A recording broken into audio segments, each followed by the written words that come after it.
Merci beaucoup Lina Sidi-Moussa. Sud Radio fait son tour de France en direct. Le Tour de France avec Vincent Barthaud, consultant Sud Radio et ancien maillot jaune. Bonjour Vincent. Bonjour Benjamin, bonjour à tous. Bon, on a vibré hier, Vincent, on a été servi. Ça y est, première victoire française. Et c'est pour le jeune Valentin Paré-Peintre qui a gagné sur le Mont Ventoux. Ouais, le jour de gloire. Elle était tellement attendue. Cette victoire française, elle n'était pas évidente, parce qu'à force de répéter tous les jours quand est-ce qu'un Français va gagner, ça met la pression. Ouais. Voilà, mais lui hier, il a pas loupé le coche. De toute façon, c'est un coureur quand même s'il court pas pour une équipe française, malheureusement. Il était à Décathlon avant et puis il a choisi de partir pour la Lotto Soudal aux côtés d'Evenepoel. C'est dommage de perdre un coureur comme ça qui a un talent. Il a un gros moteur et il avait déjà gagné une étape sur le Giro l'an dernier. Le Tour d'Italie. Au Tour d'Italie, voilà. Et là, hier, il a exprimé tout son potentiel parce que c'est vraiment un pur grimpeur. Ouais. Et il nous l'a montré très clairement hier. Bon, aujourd'hui, c'est pas la même. 17e étape entre Bolène et Valence. Du plat, Vincent ? Du plat, c'est un petit peu vallonné. Vous savez, quand on est dans le département Vaucluse, comme ça, tu pars de Bolène. Mais il n'y a rien de spécial. Il y a un petit col, le col de Pertuis, 4 km à 6%, voilà. Et puis un autre le col que je me rappelle, Tardegui, pardon, c'est un 3 km 600, pareil, à 7%. Non, ça va pas. Ça sera pas forcément une partie de plaisir, peut-être pour des échappés. Oui, c'est jamais une partie de plaisir. Vous savez, les dernières étapes à gagner, il y a encore celle-ci, puis après Nantua-Pontarlier, donc les équipes de sprinters, les baroudeurs vont encore essayer de mettre tout de leur côté. Ça va partir vite. Il y a un léger vent favorable avant d'entamer les deux étapes alpestres qui vont être vraiment difficiles. Ouais. Aujourd'hui, c'est fait pour les sprinters, on va voir, mais c'est jamais, faut le savoir, c'est jamais facile à gagner et ça reste toujours animé, donc ça n'a pas été évident non plus encore de gagner une belle étape. Merci beaucoup Vincent Barthaud et très belle étape à vous, on le rappelle. Bonne journée à vous tous. L'arrivée de cette étape à suivre sur Sud Radio cet après-midi dans les vraies voix. Bonne journée Vincent. Allez, le Quintet aujourd'hui du côté de l'hippodrome d'Anguien, les pronostics de Jean-Paul Delperrier. Le 2, le 8, le 6, le 9, le 16, le 11, le 13 et le 10. Pronostics à retrouver sur sudradio.fr. Le Grand Matin Sud Radio, 8h-10h, Benjamin Glaise. Ben oui, on est ensemble jusqu'à 10h dans le Grand Matin de Sud Radio avec Laurie qui est là, à mes côtés, toujours. Notamment pour cette question du jour, question qu'on vous pose sur les réseaux sociaux de Sud Radio, notamment sur Twitter. On revient sur ces propos chocs de Bruno Retailleau dans Valeurs Actuelles. Il dit quoi ? Il dit que le macronisme n'est ni un mouvement politique, ni une idéologie. Ça vous fait réagir ? Est-ce que vous êtes d'accord ou pas avec Bruno Retailleau ? Ils disent quoi nos auditeurs ? Eh bien, ils sont d'accord à 70% avec Bruno Retailleau, pas d'accord à 23%. Allez, dans 10 minutes, on reparlera de la loi du plomb pour les agriculteurs avec notamment la réintroduction à titre dérogatoire d'un pesticide très décrié. On sera avec Jérôme Bail, le leader de la mobilisation agricole qui sera donc mon invité aux alentours de 9h15 à Sud Radio 9h06. Le 6 juin 2024 à La Rochelle, Margot, 10 ans, a été tuée par une conductrice de 84 ans qui roulait à contresens. Margot était à vélo lorsqu'elle a été percutée mortellement. D'autres enfants ont été grièvement blessés. La justice a finalement rendu sa décision hier. L'octogénaire a été condamné à 4 ans de prison avec sursis. La maman de Margot est avec nous ce matin. Bonjour Camille Pénaud. Bonjour. Un grand merci d'avoir accepté notre invitation ce matin sur Sud Radio. Vous êtes donc la maman de Margot. Vous faites par ailleurs partie du collectif Sauver des vies, c'est permis. Déjà, Camille Pénaud, comment vous vous sentez ce matin au lendemain de cette décision que vous attendiez du tribunal correctionnel de La Rochelle ? Pas particulièrement bien, mais enfin, je dirais que pour nous, ça n'a pas changé beaucoup de choses. Mais bon, c'était une décision en tous les cas entendable et voilà, on avait assez peur qu'elle ne soit pas reconnue coupable. C'est pas le cas, donc au moins il y a eu cette reconnaissance importante. Est-ce qu'on peut parler d'une forme de soulagement ici ? Elle a été reconnue coupable. Oui, enfin, soulagement par rapport à la crainte qu'on avait de la relaxe. Donc oui, Oui. en effet, on peut le mentionner. La conductrice donc, qui a été condamnée, reconnue coupable et condamnée à 4 ans de prison avec sursis à une contravention de 200 €. La Cour a également prononcé l'annulation de son permis de conduire et l'interdiction de le repasser pendant 5 ans. Est-ce que vous comprenez que pour certains de nos auditeurs qui nous écoutent en ce moment même, cette peine semble dérisoire au regard de la perte de votre enfant Camille Pénaud? Oui, elle est dérisoire pour nous aussi, mais Bien sûr. je dirais c'est aujourd'hui la peine encourue en justice en France. Hein, donc là, ce qui était important aussi, c'est qu'il y a la reconnaissance du délit de fuite. Ensuite, nous, c'était plus une question de responsabilité qui était important à reconnaître que une peine une peine de prison ou autre. Mais c'est sûr que oui, ça ne nous ramènera jamais Margot et de toute façon, toutes les peines auraient jamais été suffisantes. Bien sûr. La conductrice de 84 ans qui n'était pas là hier pour la décision de justice, vous le regrettez ou pas? Vous auriez aimé qu'elle soit présente pour écouter justement cette peine à laquelle elle a été condamnée?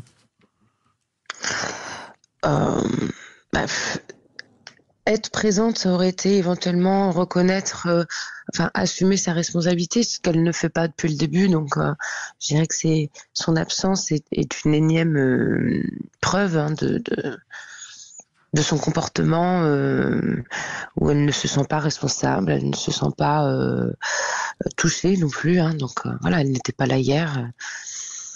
C'est encore plus dur, mais bon. Ça nous a évité, moi en tous les cas, ça m'a évité de la croiser. Elle a exprimé des regrets ou pas? Non, aucun. Aucun. Non, aucun.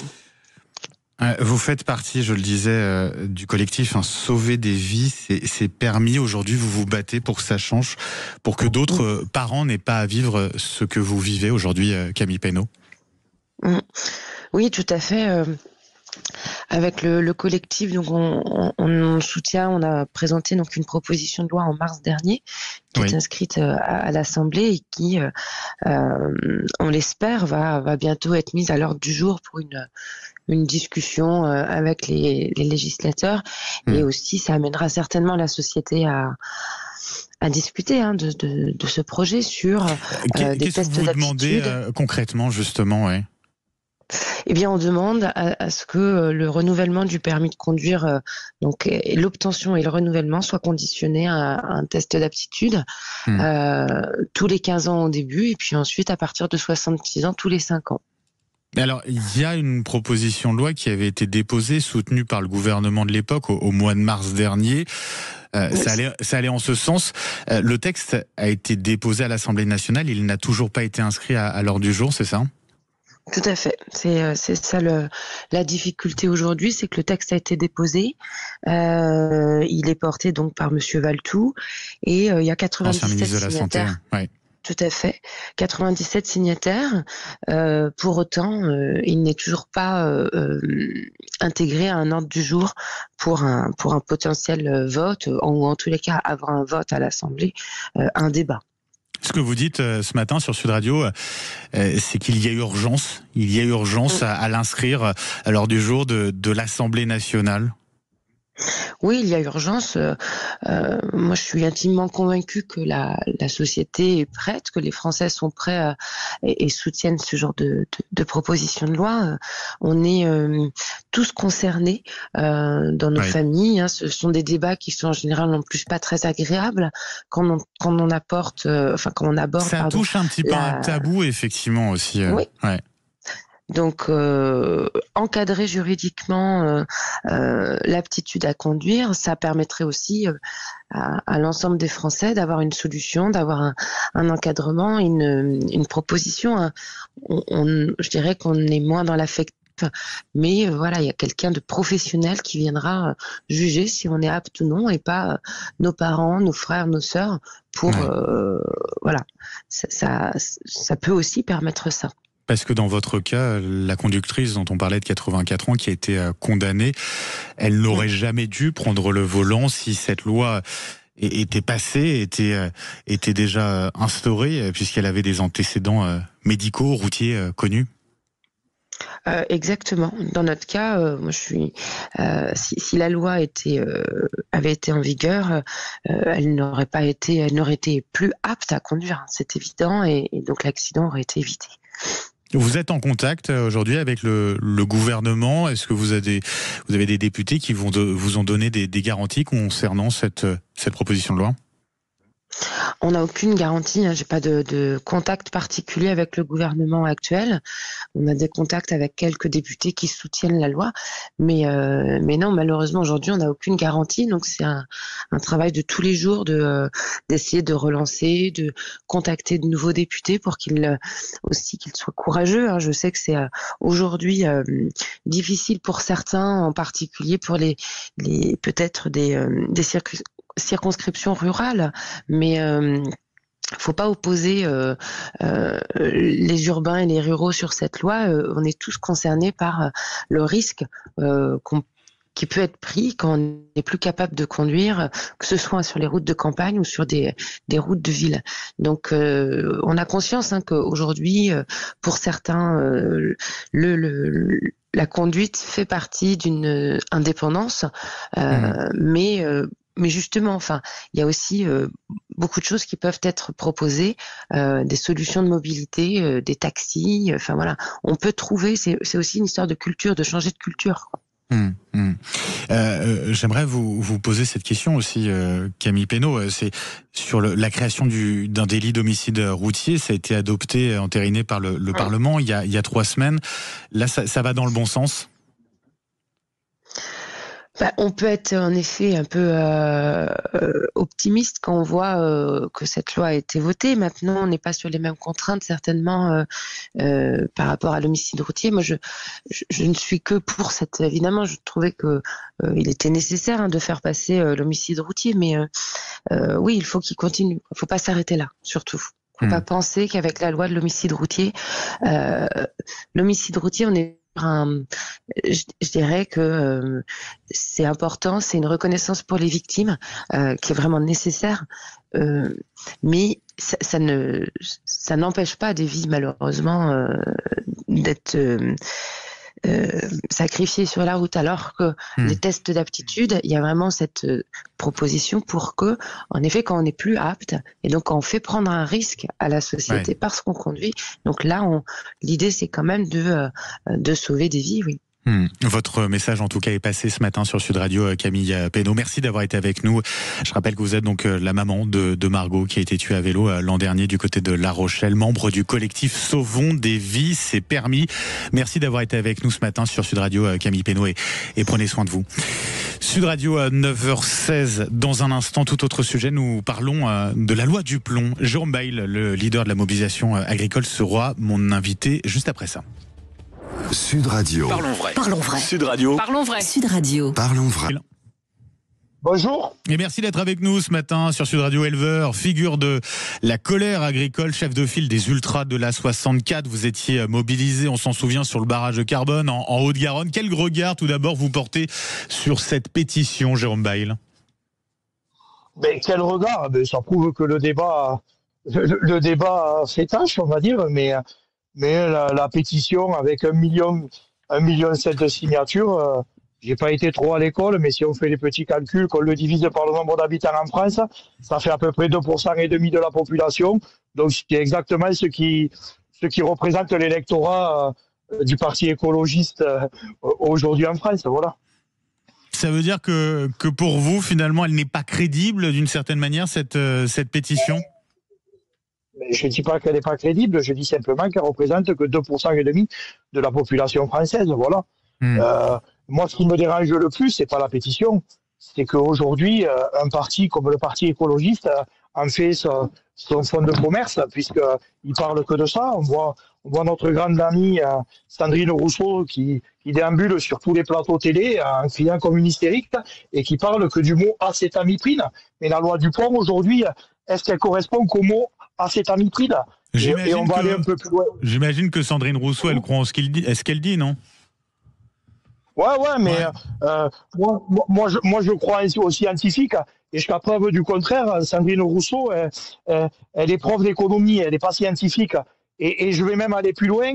Et quand j'entends qu'une dame comme ça, qui est prof d'économie, si je ne me trompe pas, dit que la rentabilité, elle n'en a rien à péter, je comprends pourquoi l'économie française, avec des profs comme ça, va droit dans le mur et n'existe plus surtout. Selon vous, la loi Duplon, Jérôme Bail, c'est une vraie réponse aujourd'hui à la crise agricole? Vous en avez réellement besoin? Alors, je ne vais pas dire que c'est une vraie réponse parce que ça serait mentir à tous vos auditeurs. Mais c'est un pas de plus.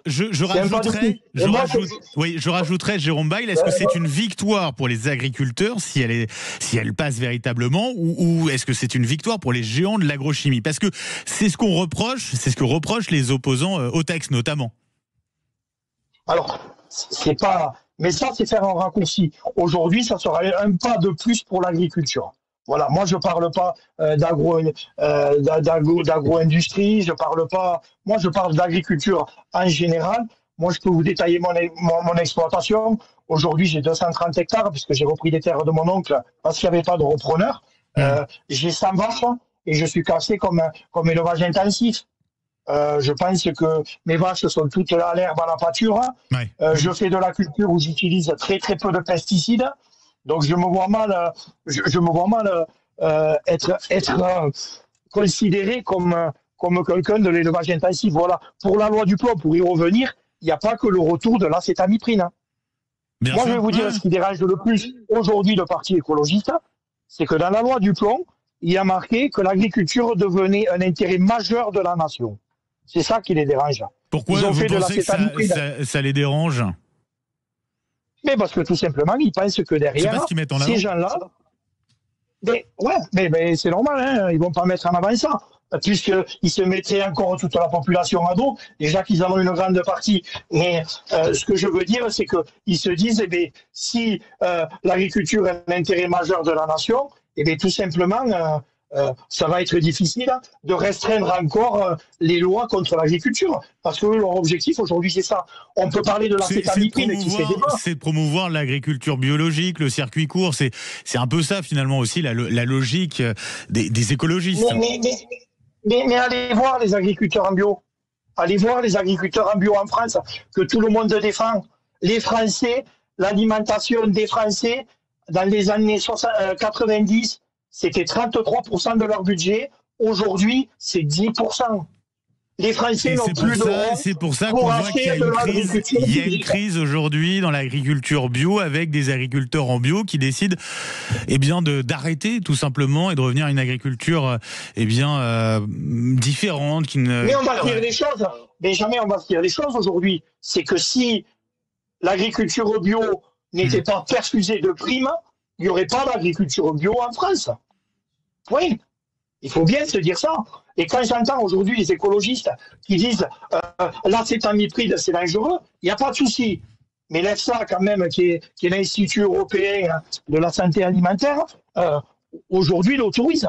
Donc si on ne fait pas confiance à l'État, alors moi on m'explique, et je vais vous expliquer ce qui me met en colère, c'est que moi on m'explique qu'aujourd'hui l'agriculture est gérée par l'Europe, que la France est gérée par l'Europe, on est bien d'accord, que tout le territoire européen, il faut qu'on soit tous pareils, et on ne fait pas confiance aux gens de l'Europe. Alors d'un côté, ces partis qui sont pro-Europe quand même, on le dise bien, d'un côté ils disent, il faut l'Europe et se baser sur l'Europe, et au final, quand l'Europe dit un truc, mais non, ça ne nous convient plus, donc ils vont tout le temps dans le sens où ça les arrange. Et pour revenir sur l'acétamipine qui fait grand débat, je vais vous donner un exemple.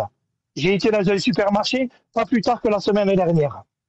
Oui. L'acétamipine, dans tous les produits anti-moustiques, anti-puces, anti-fourmis, anti-cafards, il y a de l'acétamipine. Ça dérange aucun Français de l'utiliser chez lui, en sachant que nous, le rapport où c'est qu'il est, et qu'il faut bien expliquer, c'est que nous, aujourd'hui, agriculteurs professionnels, si on veut utiliser un produit phytosanitaire, il faut déjà qu'on passe une formation.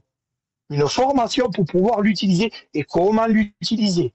Il faut qu'on ait un local phytosanitaire, où c'est que nos produits sont enfermés pour que personne autre, aucun tiers ne puisse y avoir contact. Donc les enfants, les gens qui n'ont pas fait ce certificat, d'accord ? Il faut que nous, une fois qu'on a utilisé nos produits, on les marque sur un cahier. Il faut que, une fois que nos bidons sont vides, il faut qu'ils soient rincés. Il faut qu'ils soient mis dans des poches spéciales.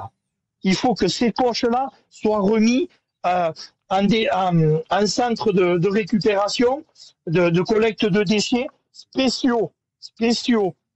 D'accord? Pour que tout soit traité. Mais aujourd'hui, quand les Français... Toxicité sur les abeilles. Alors, toxicité ouais, sur non, attends, je finis juste mon exemple.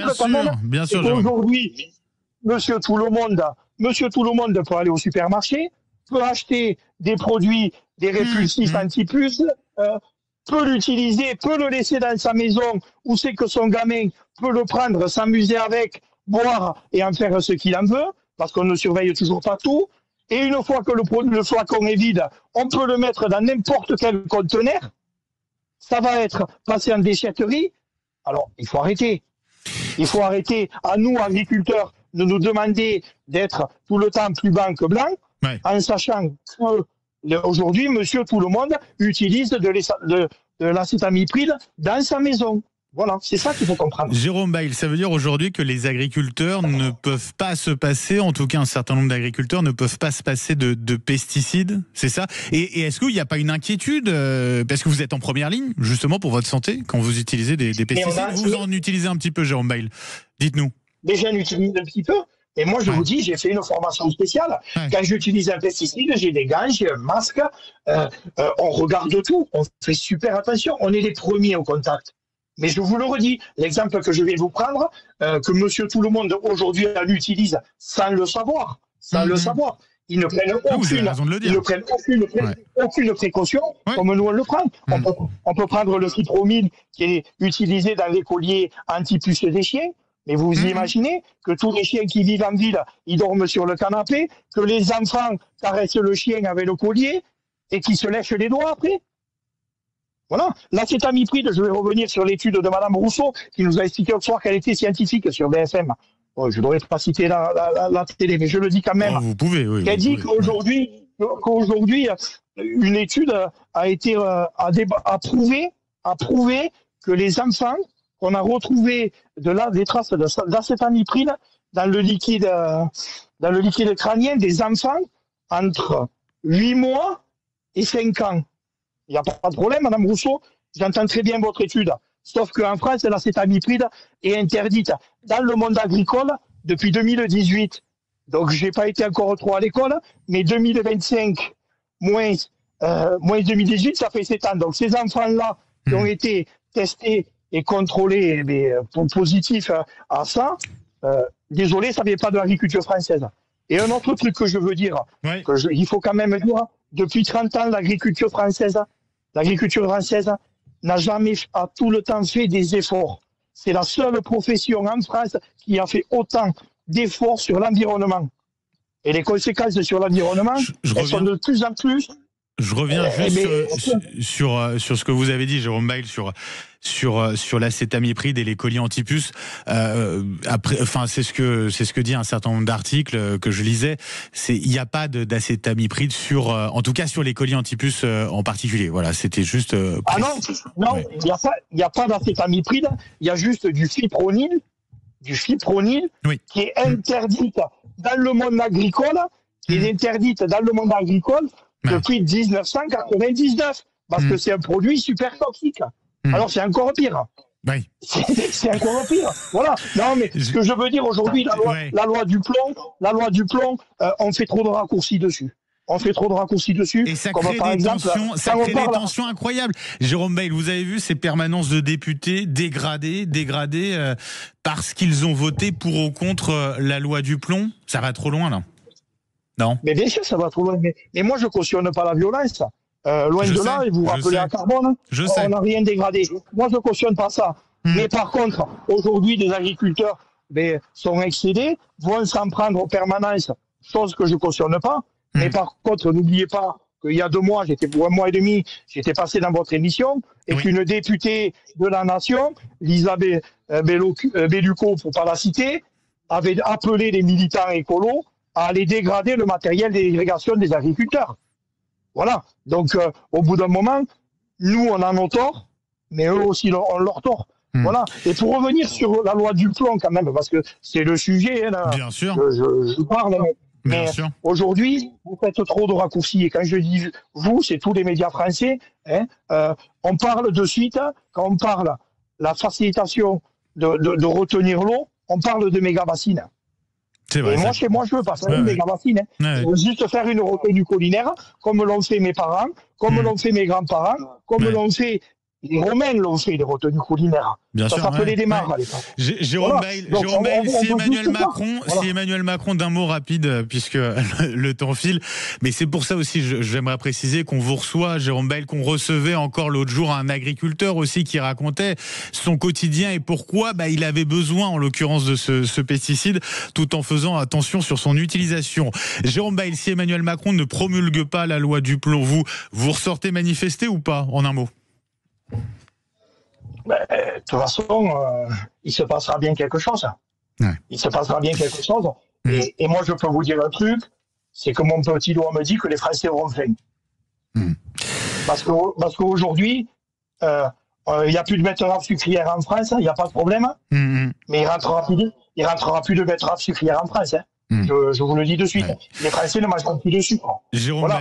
Au bout d'un moment, il faut arrêter de vouloir... On peut parler l'acétamipride, et il faut bien définir le truc. C'est pas tous les agriculteurs français qui vont pulvériser de l'acétamipride. On parle au maximum d'1,7% pour le coup des terres agricoles en France. Jérôme Bail, merci d'avoir été avec nous ce matin sur Sud Radio. On aura l'occasion de vous avoir une nouvelle fois à suivre, bien sûr, sur cette loi du plomb. Passez une belle journée, Jérôme. Je rappelle éleveur, figure de cette colère agricole l'an dernier, chef de file des Ultras de la 64. Vous étiez mobilisé, on s'en souvient, sur le barrage de Carbone, Haute-Garonne.